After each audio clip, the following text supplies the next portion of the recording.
Our former U.S. Labor Secretary Robert Reich spoke to the crowd from the steps of Sproul Hall. He invoked the name of Mario Savio, one of the heroes of Berkeley's free speech movement. Reich said Savio's message is more relevant today than ever before in light of recent Supreme Court rulings. Now, when you think that money is speech and corporations are people, then it becomes extraordinarily important to protect the First Amendment rights of ordinary Americans, of regular citizens, of students, of everybody else who doesn't have the money and who is not a corporation.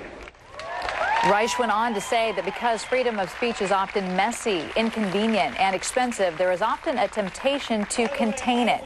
But he says democracy is so intertwined with the First Amendment, everyone must work doubly hard to honor it.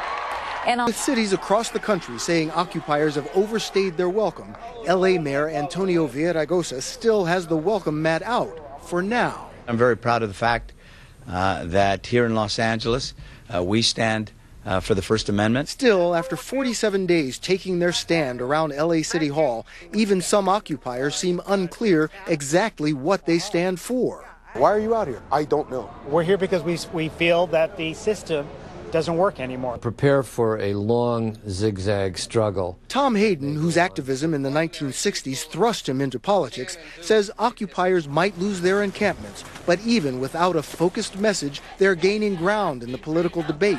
Many Americans share their frustration. It's created real change in the climate of discussion in America towards jobs and Wall Street. The 400 richest Americans now own more of America than the bottom 150 million Americans.